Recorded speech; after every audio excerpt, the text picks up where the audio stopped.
Hi అండి. తెలుగు కథల ప్రపంచంకు స్వాగతం. ఇవాళ పెద్దల ఎన్నిక అనే మరో కథని వినేద్దామండి. కృష్ణాపురంలో రామయ్య, సీతమ్మ అనే దంపతులు ఉండేవారు. ఆ దంపతులకు ఒక అమ్మాయి కలిగింది. ఆ అమ్మాయి పేరు కళ్యాణి. ఆ అమ్మాయికి బాల్యం గడిచి యుక్త వయసు రాగానే తల్లిదండ్రులు ఆమెకి పెళ్లి చేయాలి అనుకున్నారు. కళ్యాణి అందచందాల్ని, గుణగణాల్ని చూసి చాలా మంది ఆ అమ్మాయిని పెళ్లాడతామని ముందుకు వచ్చారు. అయితే తల్లిదండ్రులు ఒక మంచి సంబంధం చూసి నిశ్చయించారు. కళ్యాణికి ఆ వరుడు నచ్చలేదు. కళ్యాణి ఆలోచనలు ఊహాలోకాల్లో విహరిస్తూ ఉన్నాయి. ఏదో ఒక గొప్పవాడిని చేసుకోవాలని ఆమె ఊహ. ఆ ప్రాంతంలో అందర్నీ మించినవాడు రాజు కదా. రాజునే పెళ్లి చేసుకోవాలని నిశ్చయించుకుంది.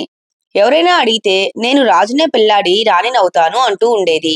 అది విన్న వాళ్ళంతా పకాలున నవ్విపోతూ ఉండేవారు. కాని ఆమె రాజుని ఆరాధించటం మానలేదు.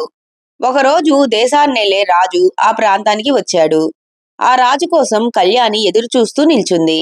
అంతలో ఒక సన్యాసి వచ్చి రాజుకి ఎదురుపడగానే రాజు ఆయనకి సాష్టాంగపడి నమస్కరించాడు. అది చూసి కళ్యాణి రాజు కన్నా సన్యాసి గొప్పవాడిగా తలచి ఆయననే వలచి ఆ సన్యాసిని అనుసరించసాగింది.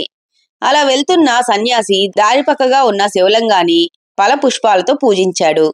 దాన్ని చూసిన ఆమె సన్యాసి కన్నా శివుడే గొప్పవాడని తలచి ఆ శివలింగం ముందే కూర్చుని శివుని కోసం తపస్సు ప్రారంభించింది. కొద్దిసేపటి తర్వాత ఒక కుక్క వచ్చి శివలింగంపై మూత్రాన్ని వదిలి అపరిశుభ్రం చేసింది. అది చూసి ఆమె అందరికన్నా కుక్కయే గొప్పది అనుకుని కుక్కని అనుసరించసాగింది. మరి కాసేపటికి ఆ కుక్క ఓ ఇంట్లోకి వెళ్తూ ఉండగా ఓ పిల్లవాడు చూసి రాళ్లతో కొట్టి ఆ కుక్కను వెళ్ళగొట్టాడు. అది చూసి వీధిలో వెళ్తున్న ఒక యువకుడు కుక్కని ఎందుకు కొట్టావంటూ పిల్లవాడిని కోపంగా దండించాడు. అది చూసిన కళ్యాణి ఆ యువకుని భూతదయ గమనించి ఎలాగైనా ఆ యువకుడినే పెళ్లి చేసుకోవాలి అని నిశ్చయించుకుంది.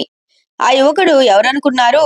మరెవరో కాదు, కళ్యాణి తల్లిదండ్రులు ఆమెకిచ్చి పెళ్లి చేయడానికి నిశ్చయించిన వాడే. కనుక అందని దానికోసం అరువులు చాచడం కన్నా అందిన దానితో సంతృప్తి చెందడం మంచిది. ఇలా అనుకున్న కళ్యాణి పెద్దలు దూరదృష్టితో నిర్ణయించిన యువకుడినే పెళ్లాడి సుఖభోగాలు అనుభవించింది జీవితాంతం. ఇంతటితో కథ కంచికి మనం ఇంటికి. ఈ కథ కనుక మీకు నచ్చినట్లయితే లైక్ చేసి, షేర్ చేసి, కామెంట్ చేసి మన ఛానల్కి సపోర్ట్ చేసేయండి ఫ్రెండ్స్. ఇక ఉంటానండి. By by.